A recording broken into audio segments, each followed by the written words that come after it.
बिस्मिल्लाहिर्रहमानिर्रहीम बिस्मिल्लाहिर्रहमानिर्रहीम। Lecture number 5 chapter number first measurement ख़त्म हो गया था, लेकिन ये कुछ इंपॉर्टेंट यूनिट्स है, ये अपने पास आप नोट करें। 1 inch 2.54 centimetre, 1 metre 3.28 feet, 1 yard आपके पास है, this is equal to 3 feet which is approximately equal to 1 metre. Light year is the unit of length distance. This is the distance traveled by light in vacuum in one complete year. 9.46 multiplied by 10 to the power 15 meter.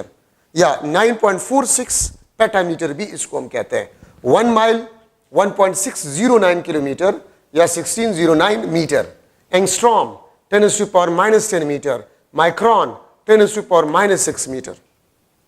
Mass slug आपके पास जो है, ये आपके पास FPS system में मास का unit है, और 1 स्लग आपके पास है 14.6 किलोग्राम के बराबर है.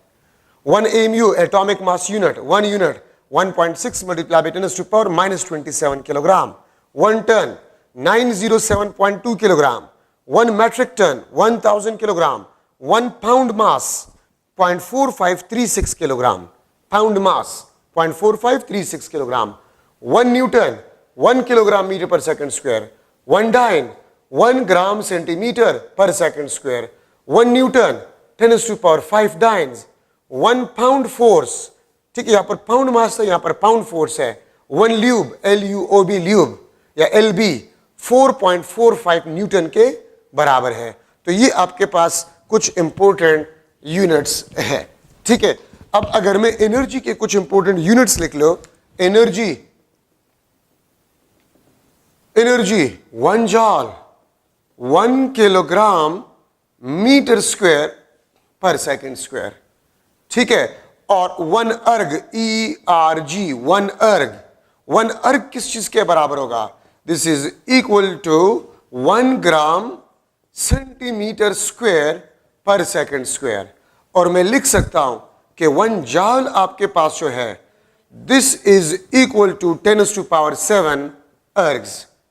1 joule is equal to 10 to the power 7 ergs. 1 electron volt 1.6 multiplied by 10 to the power minus 19 joule, ठीक है. और अगर मैं लूं 1 कैलोरी आपके पास है, this is equal to 4.2 joule. Calorie is also the unit of energy. ये भी आपके पास जो है एनर्जी का यूनिट है, ठीक है, ये याद रखिए. अच्छा, यहां पर मैं लिख सकता हूं 1 BTU British thermal unit, this is equal to 252 calories. या ये आपके पास 1000, ये 252 को आप 4.2 के साथ मल्टीप्लाई करें तो मेरे ख्याल में 1058 जॉल आ जाता है. 4.2 को आप 252 के साथ मल्टीप्लाई करें, ठीक है. 1 BOTU board of trade unit, board of trade unit, ठीक है. बोर्ड ऑफ ट्रेड यूनिट को 1 किलोवाट आवर भी हम कह सकते हैं. 1 किलोवाट आवर भी हम इसको कह सकते हैं. और 1 किलोवाट आवर आपके पास जो है, ये किस चीज के बराबर है? 3.6 multiply by 10 to the power 6 joule, ठीक है. तो 1 BOTU board of trade unit आपके पास, और ये ब्रिटिश थर्मल यूनिट है, ब्रिटिश इंजीनियरिंग सिस्टम में 252 कैलोरीज के बराबर है, ठीक है. तो these are some important units of energy. ये आपके पास एनर्जी के कुछ इंपॉर्टेंट यूनिट्स है, ठीक है. तो इसको आप लोगों ने याद करना होगा, इसके कोई दूसरा सोल्यूशन है नहीं आपके पास, ठीक है. तो इसको आपने याद करना होगा. बाकी आपका चैप्टर नंबर फर्स्ट जो है वो खत्म हो गया है, ठीक है. अभी मैं सेकंड चैप्टर को स्टार्ट करूंगा, ठीक है, which is about the vector. Chapter number 2 which is about the vectors. देखिए, हमारे पास 2 किस्म के फिजिकल क्वांटिटीज है, स्केलर एंड वेक्टर्स. स्केलर्स आपके पास वो फिजिकल क्वांटिटीज है जिसको कंप्लीटली स्पेसिफाई करने के लिए मैग्नीट्यूड काफी होता है, डायरेक्शन की कोई जरूरत नहीं होती, उनको हम स्केलर्स कहते हैं। मास, लेंथ, टाइम, डिस्टेंस एटसेट्रा। ठीक है, ये आपके पास स्केलर्स हैं। याद रखिए, अगर हम स्केलर्स को डील कर रहे हैं तो आम मैथमेटिकल रूल्स को हम इस्तेमाल कर सकते हैं। जिस तरह हम आम नंबर्स को ऐड करते हैं, इसी तरह आप टाइम्स को भी ऐड करें, मास को भी ऐड कर सकते हैं। जिस तरह हम सब्ट्रैक्शन करते हैं तो स्केलर्स को भी आप उसी तरह ही सब्ट्रैक्ट, ऐड, मल्टीप्लाई या डिवाइड कर सकते हैं। ठीक है, और वेक्टर्स आपके पास वो फिजिकल क्वांटिटी जिसको स्पेसिफाई करने के लिए मैग्नीट्यूड और डायरेक्शन दोनों जरूरी हो, उसको हम वेक्टर कहते हैं। ठीक है, मास आप देखिए, अगर मैं कह दूं कि the mass of a body is 10 kilogram, बस काफी है इसको समझने के लिए। मैं अक्सर स्टूडेंट्स को कहता हूं कि अगर आप दुकान में जाए और दुकानदार को आप कह दें कि मुझे 1 किलोग्राम शुगर दे, तो दुकानदार समझ जाते वो आपको 1 किलोग्राम शुगर देगा। स्केलर है, डायरेक्शन की जरूरत नहीं है। कभी आपने इस तरह नहीं कहा होगा कि मुझे 1 किलोग्राम शुगर दे आसमान की तरफ या मशरिक की तरफ या मगरिब की तरफ। ठीक है, अगर आपसे कोई पूछे व्हाट इज द टाइम, तो आप कहते 1 o'clock, काफी है इसको समझने के लिए। कभी आपने ये नहीं कहा होगा कि 1 o'clock आसमान की तरफ और 2 o'clock हमारे घर की तरफ और इस तरह। नो। सो स्केलर्स की स्पेसिफिकेशन के लिए डायरेक्शन का होना जरूरी नहीं होता, लेकिन वेक्टर को स्पेसिफाई करने के लिए मैग्नीट्यूड और डायरेक्शन का होना जरूरी होता है। ठीक है, मैग्नीट्यूड और डायरेक्शन का होना जरूरी होता है वेक्टर को स्पेसिफाई करने के लिए। ठीक है, तो vector this is equal to magnitude multiply by direction. ठीक है, अच्छा अब देखिए, वेक्टर के दो रिप्रेजेंटेशन है, graphical representation and symbolic representation. ठीक है, ग्राफिकल रिप्रेजेंटेशन आप एक लाइन को ड्रॉ करते हैं विद एरोहेड। आप एक लाइन को ड्रॉ करते हैं विद एरोहेड। ठीक है, तो आपके पास जो लेंथ है, लेंथ आपको किस चीज को रिप्रेजेंट करता है? लेंथ आपको मैग्नीट्यूड ऑफ वेक्टर, और जो हेड आपके पास जो है ये डायरेक्शन को रिप्रेजेंट करता है।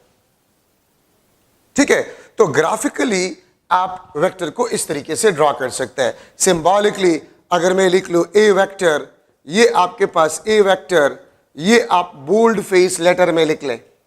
ठीक है, बोल्ड फेस लेटर में लिख ले या इस तरह आप लिख ले, ये आपके पास सिंबॉलिक रिप्रेजेंटेशन है। ठीक है, वेक्टर में। अच्छा, अब आपके पास vector algebra rules, vector algebra rules है आपके पास। अगर मैं दो वेक्टर्स को ऐड करूं, रिजल्टेंट आपके पास वेक्टर आना चाहिए। First, second, vector plus vector must be a vector. ठीक है, वेक्टर प्लस स्केलर, याद रखिए ये हमेशा वेक्टर प्लस स्केलर ही होगा। इसका मतलब है कि वेक्टर और स्केलर आप ऐड नहीं कर सकते। वेक्टर और स्केलर आप ऐड नहीं कर सकते। ठीक है, अगर आप वेक्टर को ले, ठीक है, और उसको आप एक दूसरे वेक्टर के साथ मल्टीप्लाई करें, तो ये आपको या तो स्केलर देगा या आपको क्या देगा? वेक्टर देगा। वेक्टर प्रोडक्ट, ठीक है, और स्केलर प्रोडक्ट आपके पास जो है आंसर आएगा। अगर आप एक स्केलर क्वांटिटी को वेक्टर के साथ मल्टीप्लाई करें, resultant must be a vector. और इसके साथ एग्जांपल है P is equal to mv, mass is a scalar, velocity is a vector। तो आपके पास मोमेंटम आ जाएगा, where momentum is a vector। ठीक है, अगर आप किसी स्केलर नंबर को 1 2 3 वगैरह, ये स्केलर नंबर है, अगर आप वेक्टर के साथ स्केलर नंबर मल्टीप्लाई करें, ठीक है, तब भी आपके पास वेक्टर आएगा। और सिक्स्थ रूल आपके पास ये है, vector divide by vector, this is not possible. याद रखें, वेक्टर डिवीजन आपके पास है, this is not possible. Vector division आपके पास पॉसिबल नहीं है। ठीक है, ये बात आप लोग याद रखें। तो इसका मतलब है कि वेक्टर्स को आप वेक्टर के साथ ऐड कर सकते हैं, स्केलर और वेक्टर को आप ऐड नहीं कर सकते। अगर आप दो वेक्टर्स को मल्टीप्लाई करें तो आपको स्केलर भी दे सकता है या वेक्टर भी दे सकता है। अगर आप स्केलर को वेक्टर के साथ मल्टीप्लाई करें, रिजल्टेंट आपके पास क्या होगा? वेक्टर होगा। अगर आप एक स्केलर नंबर को वेक्टर के साथ मल्टीप्लाई करें, रिजल्टेंट आपके पास वेक्टर होगा। ठीक है, वेक्टर डिवीजन आपके पास है, दिस इज नॉट पॉसिबल। ठीक है, तो ये आपके पास कुछ इंपॉर्टेंट डिस्कशन है। अच्छा, Cartesian coordinate system, 3 mutually perpendicular lines X Y, this is Z. ठीक है, 3 म्यूचुअली परपेंडिकुलर लाइंस आपके पास, ये 3 म्यूचुअली परपेंडिकुलर, ये भी 90, ये भी आपके पास 90, ये भी आपके पास 90। ठीक है, and they overlap at a single point, और जो ओवरलैपिंग पॉइंट होते हैं इसको हम ऑरिजिन कहते हैं। इसको हम रिड्यूस कर सकते हैं into plane X Y, Y Z, Z X. इसको हम प्लेन्स में 2D में भी डिवाइड कर सकते हैं।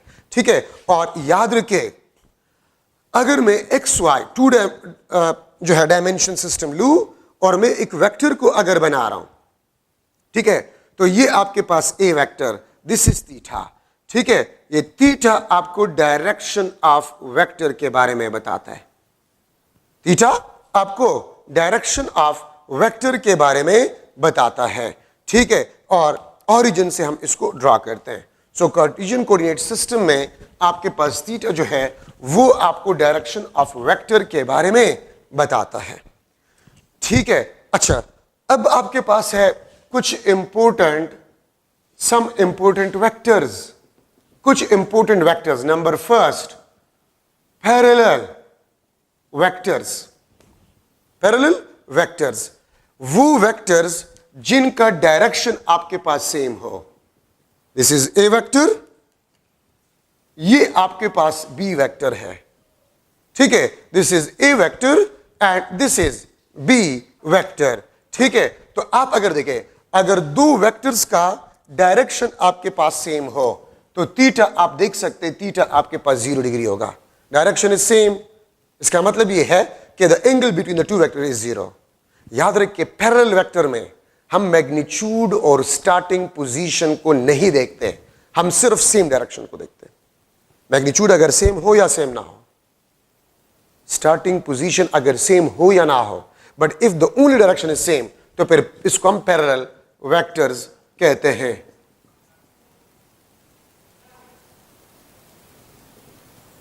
Anti parallel vectors. ठीक है, एंटी पैरेलल वेक्टर्स, और एंटी पैरेलल वेक्टर आपके पास जो है, अगर मैं ये लूं सी, ठीक है, और मैं ये लूं दिस इज डी, अगर आप थीटा को देखें, ये आपके पास 180 डिग्री होगा, डायरेक्शन इज अपोजिट। तो दो वेक्टर्स जिसकी डायरेक्शन अपोजिट हो, मैग्नीट्यूड अगर सेम हो या ना हो, स्टार्टिंग पोजीशन अगर सेम हो या ना हो, but if the two vectors have opposite direction, मतलब ये irrespective of magnitude and starting position, तो वेक्टर्स को हम एंटी पैरेलल वेक्टर्स कहते हैं। Equal vectors, equal vectors, same magnitude and same direction. Same magnitude and same direction. ठीक है, तो फिर हम वेक्टर्स को कहते हैं इक्वल वेक्टर। ये आपके पास A, ये आपके पास B वेक्टर्स। ठीक है, आप देखिए लेंथ भी सेम है, डायरेक्शन भी सेम है। ठीक है, तो मैं लिख सकता हूं A is equal to B, plus sign और प्लस साइन। ठीक है, अगर मैं इसके ऊपर चले लिख लेता हूं A vector is equal to B vector, ये प्लस प्लस। ठीक है, मैं इस तरह भी लिख सकता हूं minus A is equal to minus B। तो देखिए साइन भी सेम है और इक्वलिटी भी है। तो सेम साइन का मतलब होता है सेम डायरेक्शन, और इक्वलिटी का मतलब आपके पास होते हैं equal magnitude. Same sign, same sign, equal direction. ठीक है, और ये आपके पास equality sign, equal magnitude, equal magnitude आपके पास होगा। तो अगर दोनों साइड्स पे साइन सेम हो और इक्वलिटी साइन भी हो, minus minus equality, plus plus और equality, it means the vectors are equal vectors. मैं इस तरह भी कह सकता हूं two parallel vectors having same magnitude, starting position same हो या ना हो। अगर मैं यहां पर पेशावर में 10 मीटर ईस्ट चला जाता हूं, ठीक है, और कोई बंदा कराची में 10 मीटर ईस्ट चला जाता है, तो हमारे डिस्प्लेसमेंट वेक्टर इक्वल वेक्टर्स है, ठीक है। तो same magnitude in same direction, the vectors are equal vectors. 4 आपके पास जो है नेगेटिव वेक्टर्स, ठीक है, same magnitude but opposite direction, इसको हम नेगेटिव वेक्टर कहते हैं इर्रिस्पेक्टिव ऑफ साइन। ये आप देख सकते हैं, दिस इज ए और ये आपके पास बी, ठीक है। अब ये आपके पास आ जाएगा A is equal to minus B, और मैं लिख सकता हूं B is equal to minus A, ठीक है। अब देखिए, एक साइड पे आपके पास प्लस साइन है, प्लस साइन, दूसरी साइड पे आपके पास नेगेटिव साइन है, ठीक है। तो मैं इसको लिख सकता हूं A is equal to the negative vector of B, और बी आपके पास है this is equal to the negative vector of A. A is the negative vector of B और बी आपके पास है this is the negative vector of A. तो इसका मतलब यह है कि ए और बी एक दूसरे के नेगेटिव वेक्टर्स कहलाते हैं। मैग्नीट्यूड कभी भी नेगेटिव नहीं हो सकता, डायरेक्शन आपके पास नेगेटिव हो सकता है। तो मैं कह सकता हूं कि A is the negative vector of B और B is the negative vector of A, ठीक है। डायरेक्शन आपके पास जो है दिस इज आर्बिट्ररी, डायरेक्शन आपके पास होते हैं दिस इज आर्बिट्ररी। अगर इस डायरेक्शन को आप पॉजिटिव कह दें तो वेस्ट डायरेक्शन आपके पास नेगेटिव होगा, ठीक है। अगर आप नॉर्थ डायरेक्शन को पॉजिटिव कह दें, ठीक है, तो आपके पास साउथ डायरेक्शन जो है वो आपके पास जो है नेगेटिव होगा, ठीक है। तो ये बात आप लोग याद रखें। तो नेगेटिव वेक्टर्स जो है सेम मैग्नीट्यूड अपोजिट डायरेक्शन, तो आप a is equal to minus B लिख सकते हैं या b को आप माइनस ए लिख सकते हैं, ठीक है। ये बात आप लोग याद रखें। तो ये आपके पास फोर्थ इंपॉर्टेंट वेक्टर आपके पास बन गया। अब यहां पर मैं लिख सकता हूं नल और जीरो वेक्टर, नल और जीरो वेक्टर, ठीक है। नल और जीरो वेक्टर का मतलब ये होता है विच है जीरो मैग्नीट्यूड,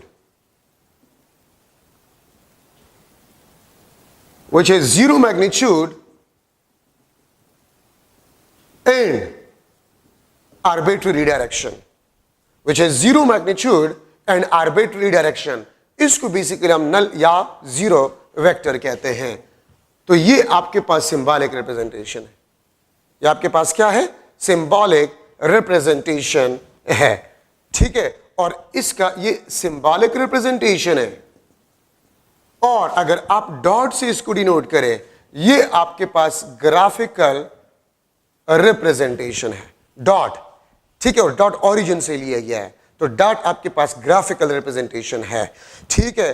तो आर्बिट्ररी डायरेक्शन और इसका मैग्नीट्यूड आपके पास होता है वो जीरो होता है, ठीक है। ये बात आप लोग याद रखें। अब देखिए, यही मैं ले रहा हूं, अगर मैं लिख लो a is equal to minus B, तो माइनस बी को आप उस साइड पे शिफ्ट करें तो a प्लस बी आपके पास ये नल वेक्टर होगा। ये नल वेक्टर को क्यों इंट्रोड्यूस किया गया, अगर मैं इस तरह लिख लो a plus B is equal to zero, a plus B is equal to zero, तो ये दोनों तो वेक्टर है और जीरो स्केलर है, तो वेक्टर का sum is equal to scalar, जो कि गलत है। तो इसलिए फिर हमने नल वेक्टर को इंट्रोड्यूस किया। The sum of two vectors which are the negative vectors of each other is always equal to a null vector। ये देखिए ना, मैं इसको इस तरह भी लिख सकता हूं, the sum of two vectors which are negative vectors of each other, this will be always equal to a null or zero vector। ऐसे दो वेक्टर्स जो एक दूसरे के नेगेटिव वेक्टर्स हो, अगर उसका आप सम ले लें तो आपको नल वेक्टर देगा या आपको जीरो वेक्टर देगा। ठीक है, तो ये आपके पास इसका स्टेटमेंट बन जाएगा। हां, अगर मैं इस तरह लिख लूं कि मैं इसका मैग्नीट्यूड निकालूं, the magnitude of sum of two vectors which are the negative vector of each other, ये आपके पास जीरो होगा। याद रखें, magnitude is always positive and scalar. Magnitude is always positive and scalar. तो अगर मैं मैग्नीट्यूड की बात करूं, इसका मतलब होता है this is the magnitude of sum of two vectors which are negative vectors of each other। ठीक है, तो वो आपके पास जीरो होगा, वो नल वेक्टर होगा, ये आपके पास जीरो होगा। द मैग्नीट्यूड ऑफ सम, ये देखिए ना, magnitude of sum of two vectors A and B which are the negative vectors of each other, this is always equal to zero, magnitude of sum। ठीक है, लेकिन अगर मैं a और b मैं इस तरह लूं कि a आपके पास हो this is equal to minus B, तो इसका मतलब यह है कि a मैग्नीट्यूड भी नॉन जीरो है और b मैग्नीट्यूड भी नॉन जीरो है, लेकिन दोनों a और b वेक्टर एक दूसरे के नेगेटिव वेक्टर्स है। अगर मैं इनकी मैग्नीट्यूड्स लेकर इसको सम करूं, वो आपके पास नॉन जीरो होगा और इसका स्टेटमेंट आपके पास बनता है the sum of magnitudes, the sum of magnitudes of A and B which are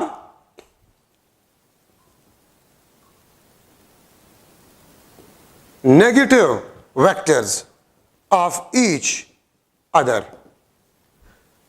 अगर आप थोड़े से स्टेटमेंट को देखें, ये आपके पास मैग्नीट्यूड ऑफ सम है, मैग्नीट्यूड ऑफ सम, और ये आपके पास क्या है, ये आपके पास सम ऑफ मैग्नीट्यूड्स है। ये आपके पास क्या है, sum of magnitudes which is not equal to zero. तो एक बात याद रखिए, इन दोनों स्टेटमेंट में अगर आप देखें, ये मैग्नीट्यूड ऑफ सम है, ये मैग्नीट्यूड ऑफ सम है, मतलब सम लेकर फिर आप मैग्नीट्यूड निकालते हैं। मैग्नीट्यूड ऑफ सम का मतलब क्या होता है, आप सम करके मैग्नीट्यूड निकालते हैं, तो वो तो जीरो होता है, क्योंकि आपके पास दो वेक्टर्स जो कि नेगेटिव है उसका सम जीरो है, तो नल वेक्टर का मैग्नीट्यूड जीरो। लेकिन अगर a और b जो कि नेगेटिव वेक्टर्स है, अगर इन a और b का मैग्नीट्यूड्स का आप सम मालूम करें तो वो नॉन जीरो होगा या ग्रेटर देन जीरो होगा। ठीक है, अगर मैं यहां पर एक एग्जाम्पल लिखूं, यहां पर मैं अगर एक एग्जाम्पल लिखूं, ठीक है, कि आपके पास है, let suppose a vector is equal to 10 metre east, b vector आपके पास जो है 10 मीटर वेस्ट, तो मैं अगर a वेक्टर का मैग्नीट्यूड लूं वो 10 मीटर है, अगर मैं b वेक्टर का मैग्नीट्यूड लूं वो 10 मीटर है। ठीक है, नॉन जीरो है ना, तो अगर मैं इनके मैग्नीट्यूड्स का सम लूं वो 20 मीटर होगा, which will be not equal to zero. ठीक है, तो magnitude of sum of magnitudes, ये आपके पास सम ऑफ मैग्नीट्यूड्स है, मतलब मैग्नीट्यूड्स का सम आपने ले लिया। और अगर मैं इस तरह लिख लो, मैं इसको इस तरह लिख लो कि आपके पास a प्लस बी, ये आपके पास 10 मीटर ईस्ट, ठीक है, प्लस 10 मीटर वेस्ट, तो मैं इसको लिख सकता हूं a plus B 10 metre east plus 10 metre west को मैं लिख सकता हूं माइनस ईस्ट। ठीक है, मैंने वेस्ट को माइनस ईस्ट क्यों लिख लिया, अब देखिए आपके पास minus east mean opposite to east west होता है, माइनस वेस्ट ये आपके पास ईस्ट होता है, माइनस नॉर्थ वो आपके पास साउथ होता है, माइनस साउथ वो आपके पास नॉर्थ होता है। ठीक है, तो a plus B is equal to 10 metre east minus 10 metre east, ये आपके पास नल वेक्टर आ गया, ये आपके पास नल वेक्टर आ गया है, क्योंकि ई डायरेक्शन भी इसके साथ ये, तो आपके पास ये नल वेक्टर आपको देगा। तो इसको बेसिकली हम कहते हैं, ठीक है, नल वेक्टर। और अगर मैं इसका मैग्नीट्यूड निकाल लूं, तो a प्लस बी तो 0 है और नल वेक्टर का मैग्नीट्यूड भी आपके पास 0 है। तो ये आपके पास मैग्नीट्यूड ऑफ सम है और वो आपके पास सम ऑफ मैग्नीट्यूड्स है। तो कंक्लूजन ये है कि the sum of magnitudes of two vectors which are the negative vectors of each other, this will be not equal to 0. But the magnitude of the sum of two vectors a and b, the magnitude of sum of two vectors a and b, this is equal to 0. ये आपके पास 0 होगा। ठीक है, ये बात याद रखिए। तो ये इसमें आपके पास इंपॉर्टेंट जो है कंडीशंस है नेगेटिव वेक्टर्स में। ठीक है, सेम नजर आ रहे हैं लेकिन दोनों में आपके पास फर्क है। The sum of magnitudes of two negative vectors are non zero, but the magnitude of sum of two negative vectors are 0। ठीक है, तो इसका थोड़ा सा आपने ख्याल रखना है। ठीक है, तो ये आपके पास फोर्थ। अब फिफ्थ में ले रहा हूं, unit vector which has one magnitude and has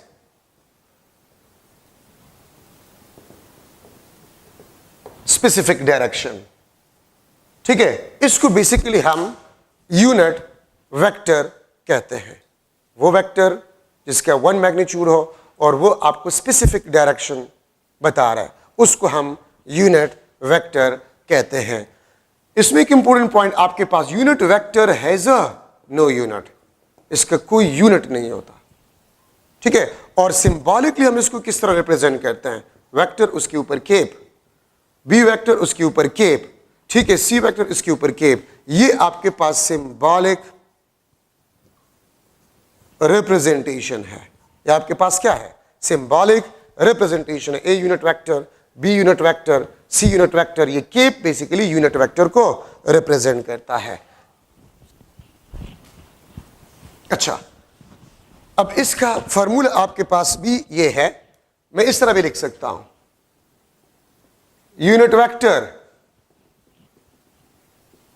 अगर आप वेक्टर को उसी वेक्टर के मैग्नीट्यूड पे डिवाइड करें तो ये आपको यूनिट वेक्टर देगा। The ratio of vector to the magnitude of a vector is equal to unit vector। ठीक है, तो मैं इस तरह भी इसको लिख सकता हूं, for example A unit vector, आप ए वेक्टर को उसी वेक्टर के मैग्नीट्यूड पे डिवाइड करें, ये आपको यूनिट वेक्टर देगा। ठीक है, और इसका मिसाल मैं आपको देता हूं, अगर मैं लूं डी, ये आपके पास एग्जाम्पल,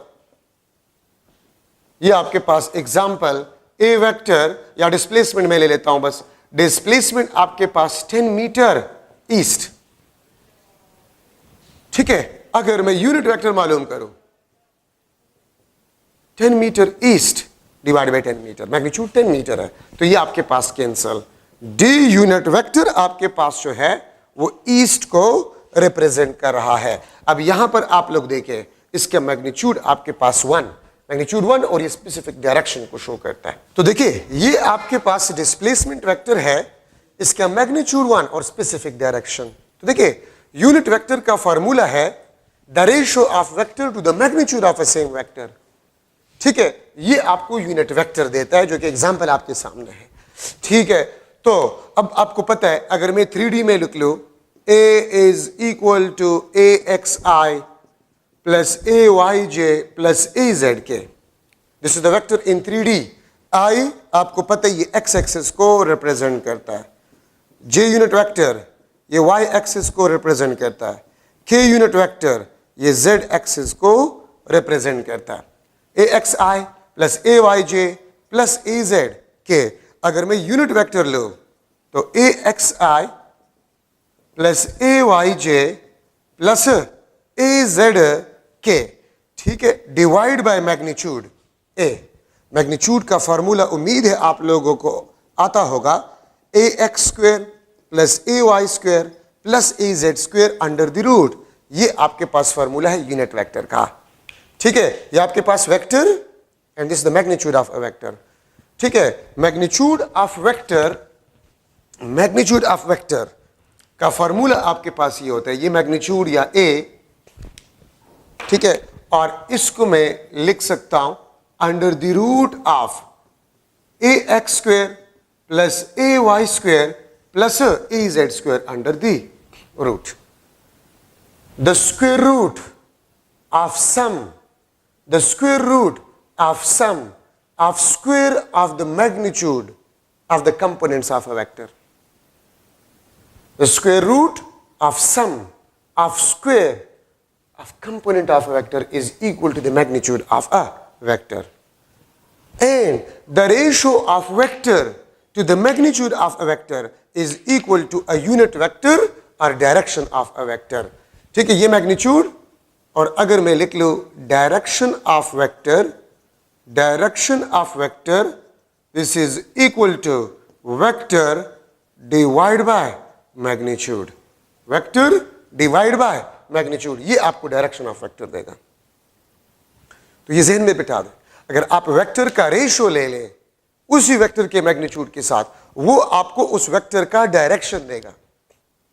और अगर आप square root of sum of square of the component, square root of sum of square of the component of a vector, वो आपको मैग्नीट्यूड देगा.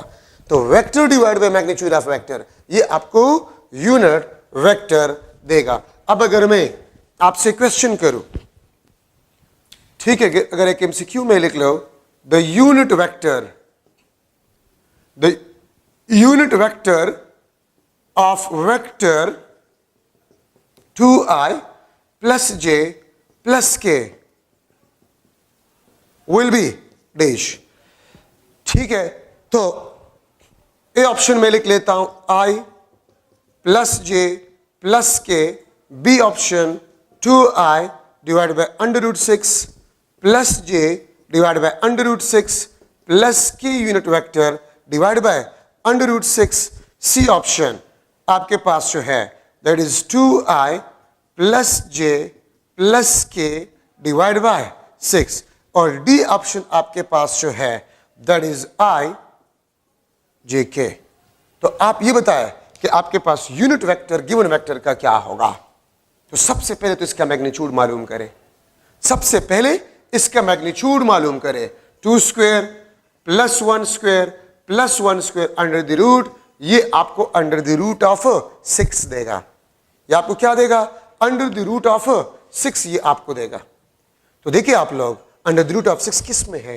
ये आपके पास यूनिट वेक्टर है. 2i unit vector divide by root 6, j unit vector divide by root 6, k unit vector divide by root 6. क्यों?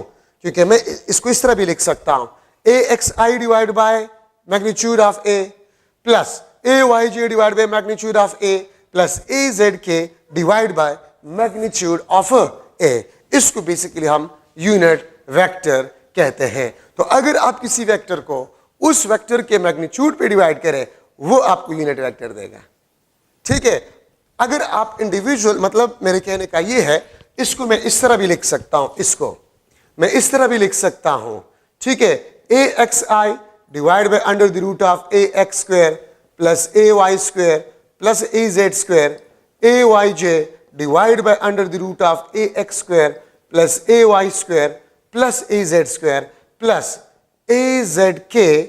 ठीक है, azk divide by under the root of ax square plus ay square plus az square. मैं इस a unit vector को इस तरह भी लिख सकता हूं, axi divide by magnitude plus ay divide by magnitude plus azk divide by magnitude. इसको भी बेसिकली हम यूनिट वेक्टर कहते हैं. ठीक है, तो आपसे इस किस्म के क्वेश्चंस भी पूछे जा सकते हैं कि what vector will be parallel to the given vector. तो याद रखिए, आपके पास एक वेक्टर का जो यूनिट वेक्टर होता है वो उसी वेक्टर के पैरेलल होता है. तो मैं आपसे ये भी पूछ सकता हूं, what will be the vector which is parallel to 2i plus j plus k. इसके पैरेलल वेक्टर कौन सा होगा? तो यही आंसर होगा, यूनिट वेक्टर ही उसी वेक्टर के पैरेलल आपके पास होगा. तो मैं अगर लिख लो कंक्लूजन में इस तरह लिख सकता हूं कि A vector A magnitude into A unit vector. मैं इस तरह इसको लिख सकता हूं, ये ए का मैग्नीट्यूड, ये उसका यूनिट वेक्टर. ठीक है, मैग्नीट्यूड और यूनिट वेक्टर डायरेक्शन, वो आपको ए वेक्टर देगा. ठीक है, तो ये आपके पास यूनिट वेक्टर में इंपॉर्टेंट डिस्कशन आपके पास हो गया. ठीक है, अब इसके बाद हम डिस्कस कर रहे हैं पोजीशन वेक्टर। ठीक है, पोजीशन वेक्टर, ये मेरे ख्याल में 6 नंबर पे हो गया। Position vector, position vector which locate a point with respect to origin। ठीक है, मैं इस तरह भी लिख सकता हूं, this is always drawn from origin of coordinate system। ये हमेशा origin से हम ड्रा करते हैं। this is always drawn from the origin of a coordinate system। ये आपके पास x, ये आपके पास y। ठीक है, अगर मैं एक पोजीशन वेक्टर को ड्रा करूं, this is R vector, this is point P और ये उसके कोऑर्डिनेट्स। ठीक है, तो R आपके पास ये पोजीशन वेक्टर को रिप्रेजेंट करता है। ठीक है, और R को हम लिख सकते हैं this is equal to x plus y। ठीक है, और इसको मैं लिख सकता हूं this is xi unit vector plus yj unit vector. तो ये इसका ग्राफिकल रिप्रेजेंटेशन है, ओरिजिन से रहा है। ठीक, और इसको मैं इस तरह लिख सकता हूं इन 3D। अगर 3D में हो तो R आपके पास xi plus yj plus zk। ठीक है, ये आपके पास 3D में है पोजीशन वेक्टर। तो मैं यहां पर अगर आपसे पूछूं कि एक मॉस्किटो है, अगर मैं एक MCQ बना लूं, mosquito is flying in a room whose coordinates are 1 2 3 meter from some corner of room, then position vector of mosquito will be dash. ठीक है, ये उसकी कोऑर्डिनेट्स, ये x, ये y, ये z। ठीक है, तो मैं लिख लूंगा i unit vector plus 2j plus 3k। B option आपके पास जो है 3i plus 2j plus k। C option आपके पास है 1 प्लस 2 3 प्लस 3 6ij k। और डी ऑप्शन में लिख लो नन ऑफ दिस। ठीक है, तो आपके पास आंसर क्या होगा? तो आप ये देख ले, x, ये आपके पास x, ये y, ये z, इसके कोऑर्डिनेट्स है। ठीक है, तो what will be the correct option? None of this is the answer. क्यों? क्योंकि इसके साथ यूनिट है मीटर। यहां पर तो आपको ये नजर आएगा, लेकिन इसके साथ यूनिट नहीं है। ठीक है, तो मेजॉरिटी स्टूडेंट्स इसको सेलेक्ट करेंगे कि दिस इज करेक्ट। ये करेक्ट नहीं है। क्यों? इसके साथ मीटर यूनिट है, लेकिन यहां पर मीटर नहीं है। इसका आंसर आपके पास ये होगा i plus 2j plus 3k, और ये आपके पास मीटर। तो ये करेक्ट ऑप्शन होगा, जो कि आपके पास नहीं है ऑप्शन में। तो none of these is the answer. ठीक है, मैं इस तरह भी इसको लिख सकता हूं 1 metre i plus 2 metre j plus 3 metre k। इस तरह भी मैं इसको लिख सकता हूं। तो ये भी करेक्ट है, ये भी करेक्ट है, और इन दोनों में एक भी नहीं है ऑप्शन में। तो none of these is the answer। अगर मैं आपसे पूछूं what will be the distance of the mosquito from this corner? ठीक है, इस मॉस्किटो का डिस्टेंस क्या होगा फ्रॉम दिस कॉर्नर? तो इसका मैग्नीट्यूड मालूम करें। 1 square plus 2 square plus 3 square under the root. तो 3 square 9, 2 square 4, 9 plus 4 13, 13 plus 1 under root 14 metre distance होगा इस मॉस्किटो का इस कॉर्नर से। अगर मैं आपसे पूछूं पोजीशन वेक्टर क्या होगा, तो ये। अगर मैं आपसे पूछूं how far the mosquito from the origin, what is the distance of the mosquito from that origin, तो इसका मतलब ये आपसे डिस्टेंस मांगा गया है। ठीक है, और डिस्टेंस के लिए आप इसका मैग्नीट्यूड मालूम करेंगे। 1 square plus 2 square plus 3 square under the root. ये आपके पास डिस्टेंस या how far the mosquito from the origin आपके पास बन जाएगा। So these are some important vectors. ठीक है, आप इसको जहन में बैठा दें। बाकी इसके बाद मैं क्या करवाऊंगा, डिस्प्लेसमेंट वेक्टर। ये पोजीशन और डिस्प्लेसमेंट वेक्टर बुक में नहीं है, लेकिन जरूरी है, तो इसलिए मैं थोड़ा सा करवाऊंगा। ठीक है, उसके बाद फिर हम स्टार्ट करेंगे एडिशन ऑफ वेक्टर। ठीक है, addition of vector by head to tail rule. Multiplication of a vector by scalar number, ठीक है, और रेजोल्यूशन ऑफ वेक्टर, ठीक है। ये आप पढ़ लें इंशाल्लाह। नेक्स्ट लेक्चर में इंशाल्लाह मैं इन चीज़ों को पढ़ाऊंगा। Thank you so much.